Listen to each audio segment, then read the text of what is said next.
মুভির শুরুতেই main character সুকিংকে দেখানো হয়। সে ছিল খুবই আনলাকি বা দুর্ভাগা। সে এতটাই আনলাকি ছিল যে তার সঙ্গে কেউ বন্ধুত্ব করতে চাইতো না, কারণ সবাই বিশ্বাস করত তার সঙ্গে যদি কেউ বন্ধুত্ব করে তাহলে তাদের ভাগ্য দুর্ভাগ্যে পরিণত হবে।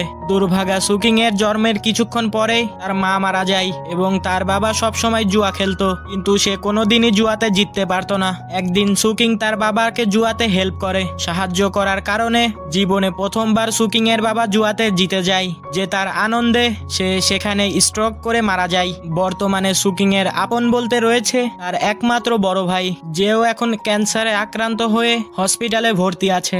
একদিন সন্ধ্যাবেলায় সুকিং যখন বাড়ি ফিরছিল তখন সে দেখতে পায় একটা চোর একটি মেয়ের ব্যাগ চুরি করে দৌড়ে পালাচ্ছে। সে মেয়েটিকে হেল্প করার জন্য দেয়ালের পিছনে লুকিয়ে পড়ে। এরপরে যখন সে চোরকে মারতে যাবে তখন ভুলবশত সে সেই মেয়েটাকেই মেরে দেয়। এই জন্য মেয়েটা সেখানেই অজ্ঞান হয়ে পড়ে যায়। এইটা দেখে সেই চোরটা সুকিংকে ধন্যবাদ দিয়ে সেখান থেকে দৌড়ে পালিয়ে যায়। সেই মেয়েটার নাম হচ্ছে লু। এরপর সে যখন মন খারাপ করে রাস্তা দিয়ে বাড়ি ফেরার জন্য যাচ্ছিল তখন সে রাস্তায় একজন বৃদ্ধ লোককে কাগজ পোড়াতে দেখতে পায়। বৃদ্ধ লোকটি তাকে দেখে ইশারা করে ডাক দেয় এবং বলে, তুমি এত চিন্তিত কেন? সে ওই বৃদ্ধ লোকটাকে বলে সে খুবই আনলাকি, এই জন্য তার জীবনে বহু সমস্যার সৃষ্টি হয়। সে অনেক টাকা ইনকাম করতে চায়, যা দিয়ে সে তার ক্যান্সার আক্রান্ত ভাইয়ের চিকিৎসা করাবে। এটা শুনে বৃদ্ধ লোকটা তাকে টাকা দিতে চায়, কিন্তু সুকিং টাকা নিতে চায় না। এতে বৃদ্ধ লোকটা অনেক খুশি হয়। এরপরে বৃদ্ধ লোকটি বলে, আমি তোমাকে গোল্ডেন আইস বা সোনালী চোখ উপহার দেব।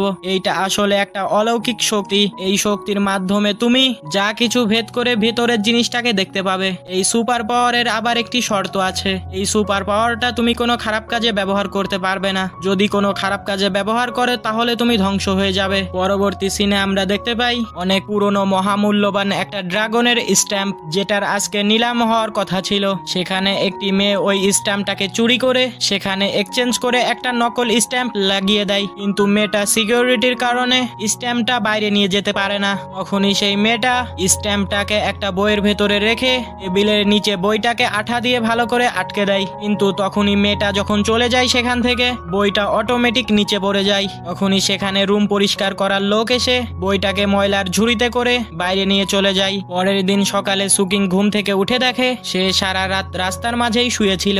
এরপর সে তার একমাত্র বন্ধু লিউয়ের কাছে যায়। লিউয়ের দিদার একটা পুরাতন বইয়ের স্টোর ছিল। সে প্রতিদিন লিউয়ের দিদাকে বই গুছিয়ে দিতে সাহায্য করত। সেই দিন সেই ড্রাগন স্ট্যাম্প রাখা বইটি তাদের দোকানে আসে। এরপর লিউ সেখান থেকে যাওয়ার সময় কয়েকটা বই কিনে নিয়ে যায়, আর সেই বইগুলোর মধ্যে ওই ড্রাগন স্ট্যাম্প রাখা বইটাও ছিল। লিউয়ের দিদা জানতো যে সুকিংদের পরিবার আর্থিক সমস্যায় ভুগছে, তাই সে লিউকে টাকাগুলো দিয়ে দেয় সুকিংকে ফেরত দেওয়ার জন্য। সুকিং যখনই টাকাগুলো ফেরত দিতে যায় সে রাস্তায় একটা মেন হলের ভিতর পড়ে যায়। এরপর সুকিং বাসায় গিয়ে দেখে তার ভাইয়ের বউ অর্থাৎ তার ভাবি তার জন্য খাবার বানিয়ে বসে আছে। সুকিং তার ভাবিকে বলে, আমি পার্ট টাইম জব করব, সামনে আমার সেমিস্টার পরীক্ষার ফি, ভাইয়ের চিকিৎসার খরচ চালাতে তোমার অনেক সমস্যা হবে। ভাবি তখন বলে, তুমি পড়ালেখায় মনোযোগ দাও, তোমার এসব দিকে চিন্তা করতে হবে না। তারপর সে রুমে এসে বইগুলোকে সাজিয়ে রাখে। তখন সে দেখতে পায় বইয়ের ভেতরে সমস্ত কিছু সে স্পষ্ট দেখতে পাচ্ছে, তাই সে বইটা হাতে নিয়ে এক চোখ বন্ধ করে দেখতে থাকে। তখন সে বইটার ভেতরে দেখতে পায়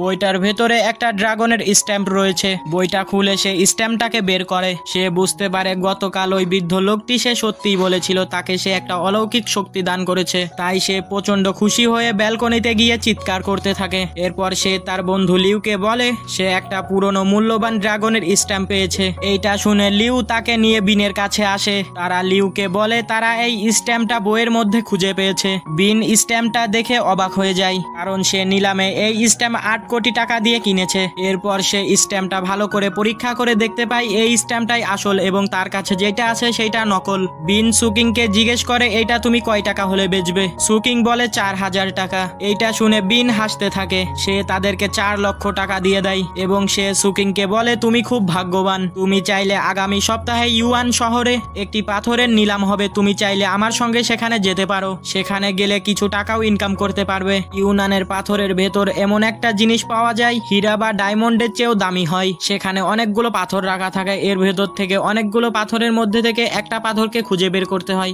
আর এই বিশেষ পাথর খোঁজার উপরে বাজি ধরা হয়, আর একেই মূলত পাথরের গ্যাম্পলিং বলে। এরপরের সিনে আমরা দেখতে পাই ডক্টর সুকিং এর ভাবিকে বলে এখন যদি আগের বকেয়া বিল যদি পরিশোধ করা না হয় তাহলে তার হাজবেন্ডকে আইসিইউ থেকে বের করে দেওয়া হবে। তাই সে ডাক্তারকে অনেক রিকোয়েস্ট করতে থাকে, কিন্তু ডাক্তার তার কোনো কথা না শুনে সেখান থেকে চলে যায়। এরপরে সেখানে সুকিং এসে ডাক্তারকে টাকা দিয়ে দেয় আর বলে যত টাকা লাগে আমি দেবো, আপনি আমার ভাইয়ের চিকিৎসা করুন। ডক্টর সুকিংকে জানাই তার ভাইয়ের ক্যান্সার একদম লাস্ট স্টেজে চলে এসেছে, এখন তাকে বাঁচাতে হলে 1 মাসের মধ্যে অপারেশন করতে হবে আর অপারেশনের খরচ হবে 1 কোটি টাকা। তাই 1 কোটি টাকা ম্যানেজ করার জন্য সুকিং একটা লটারির দোকানে যায়। এরপরে সে তার পাওয়ার ইউজ করে দেখতে পারে লটারির সর্বোচ্চ প্রাইজ হলো 1 লাখ টাকা। তাই সে আবার লিউয়ের দোকানের বইগুলো খুঁজতে থাকে, দেখে যে বইয়ের ভেতরে আর কোনো অ্যান্টিক জিনিস পাওয়া যায় কিনা। হঠাৎ তার বিনের কথা মনে পড়ে, সে তখন বিনের কাছে চলে যায়। বিন বডি ম্যাসাজ নিচ্ছিল এবং সে সুকিংকেও ম্যাসাজ নিতে বলে। সুকিং তাকে জিজ্ঞেস করে সত্যি কি পাথরের ওপর বাজি ধরে টাকা ইনকাম করা সম্ভব? বিন বলে হ্যাঁ। এরপরে সুকিং বলে আমার 1 কোটি টাকার প্রয়োজন। বিন বলে তাহলে আমার সাথেই ইউনান শহরে চলো। এরপর তারা দুজন ইউনান শহরে চলে আসে এবং সুকিনের সাথে বিনের বড় ভাইয়ের পরিচয় করিয়ে দেয়। বিনের বড় ভাইয়ের নাম ছিল শিচ্যান। শিচ্যান এই পাথর সম্পর্কে সমস্ত কিছুই জানে। সেখানে তারা সুকিংকে এক ধরনের চা খেতে দেয়, যেটা অনেক মজা ছিল। চাটা মজার কারণে সুকিং এত বেশি খেয়ে ফেলে যে একটু পরেই তাকে ওয়াশরুমে যেতে হয়। সে যখন বাইরে ওয়াশরুম খুঁজছিল তখনই লু তাকে থামিয়ে বলে এখানকার পুলিশ স্টেশনটা কোথায়? সুকিং এর সেদিন রাতের কথা মনে পড়ে, তাই সে ভয়ে সেখান থেকে চলে যেতে চায়। এরপরে লু বলে আমি তো শুধু পুলিশ স্টেশনের কথা জিজ্ঞেস করেছি, এতে এত ভয় পাওয়ার কি আছে? সুকিং তাকে সেই দিন রাত্রে সমস্ত ঘটনা খুলে বলে, কিভাবে ছিনতাইকারীকে মারতে গিয়ে তাকে মেরে দিয়েছিল। লু বলে তোমার জন্যই আজকে আমি রাস্তায়, এখন আমার কাছে কোনো টাকা নেই। তাই সুকিং বাধ্য হয়ে লুকে তার হোটেলে নিয়ে আসে। অপরদিকে সেই মেয়েটাকে দেখানো হয় যে এই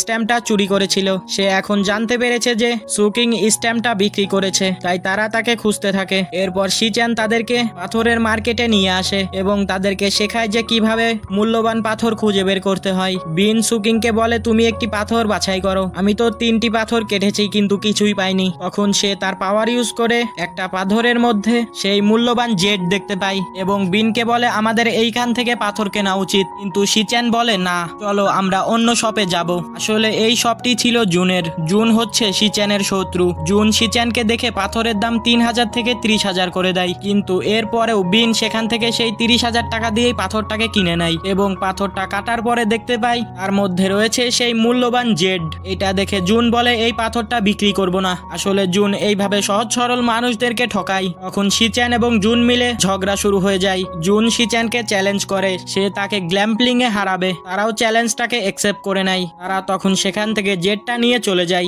রাস্তার মাঝে জুনের পাঠানো লোকজন তাদের থেকে জেটটা ছিনিয়ে নিতে আসে। তারা লুয়ের উপর আক্রমণ করে দেয়। তাকে বাঁচাতে গিয়ে সুকিং এর হাতে আঘাত লাগে। এক পর্যায়ে লু সেই জেটটাকে হারিয়ে ফেলে। এরপরে সুকিং লুকে নিয়ে সেখান থেকে পালিয়ে যায়। এরপরে রাতের বেলা সুকিং এর হাতে ব্যান্ডেজ করা ছিল। লু তার হাত ধরে বিছানার সামনে বসেছিল। সুকিং ওষুধ না খেয়েই ঘুমিয়ে পড়েছে। সে স্বপ্নে লুকে দেখে আর মুচকি হাসে। আর এদিকে লু তাকে জাগানোর চেষ্টা করছে, কিন্তু কিছুতেই সুকিং এর ঘুম ভাঙছিল না। তাই লু তাকে জোরে একটা থাপ্পড় মেরে দেয়। এরপর সে তাকে ওষুধ খেতে বলে। পরবর্তী সিনে আমরা দেখতে পাই জুন তার বস কাকার কাছে ফোন দেয়। কাকা জুনকে বলে তোমাকে এই গ্ল্যাম্পিং কম্পিটিশনে জিততেই হবে, কারণ এই কম্পিটিশনে আমি 2 কোটি টাকা বাজি ধরেছি। অন্যদিকে সুকিং ও লু শপিং করতে যায়। সুকিং যখন কাপড় চেঞ্জিং রুমে আসে তখন তাকে জুনের লোকজন কিডন্যাপ করে নিয়ে আসে। জু সুকিংকে একটা চেক দিয়ে বলে এই টাকা তোমার ভাইয়ের চিকিৎসার জন্য যথেষ্ট, এর বিনিময়ে তোমাকে আগামীকালের গ্ল্যাম্পিং কম্পিটিশনে হেরে যেতে হবে। কিন্তু সুকিং রাজি হতে চায় না। তাই জুন তাকে ভয় দেখিয়ে বলে তোমার পরিবার ও বন্ধুদেরকে আমি মেরে ফেলবো। এই বলে তারা সুকিংকে ছেড়ে দিয়ে সেখান থেকে চলে যায়। সে আবার লুকে নিতে শপিং মলে ফিরে আসে, কিন্তু সে তাকে কোথাও খুঁজে পায় না এবং তার ফোনও বন্ধ ছিল। অন্যদিকে শিচ্যান মিনকে জিজ্ঞেস করে সুকিংকে কি বিশ্বাস করা যায়। তখনই সুকিং তাদের কাছে এসে জু এবং লু এর সম্পর্কে বলতে থাকে, কিন্তু তাকে কিছু বলার সুযোগ না দিয়েই মিং বলে তোমার উপর শিচ্যান তার সমস্ত সম্পত্তি বাজি ধরেছে, আমরা তোমাকে বিশ্বাস করি, আগামীকাল তোমাকে জিততেই হবে। রাতে সে ভাবতে থাকে এখন তার কি করা উচিত। একদিকে তার ভালোবাসা, অন্যদিকে শিচ্যান যে তাকে সমস্ত কিছু দিয়ে সাহায্য করছে। তখন সে স্বপ্নে ওই বৃদ্ধ লোকটাকে দেখতে পায়। বৃদ্ধ লোকটি বলে তুমি যদি এই পাওয়ার খারাপ উদ্দেশ্যে ব্যবহার করো তাহলে এই পাওয়ারটা তোমার থেকে ছিনিয়ে নেওয়া হবে, তুমি আবার আনলাকি হয়ে যাবে। পরদিন স্টোন গ্ল্যামলিং কম্পিটিশন শুরু হয়। সবাই যখন জেট পাথর খুঁজছিল তখন শিচ্যানের ফোনে একজন একটা ছবি পাঠায়। সে মনে করে সুকিং বিশ্বাসঘাতকতা করে জুনের সাথে যোগ দিয়েছে। পিকচারটা সে বিনকে দেখায়। বিন যখন সুকিংকে জিজ্ঞেস করতে যাবে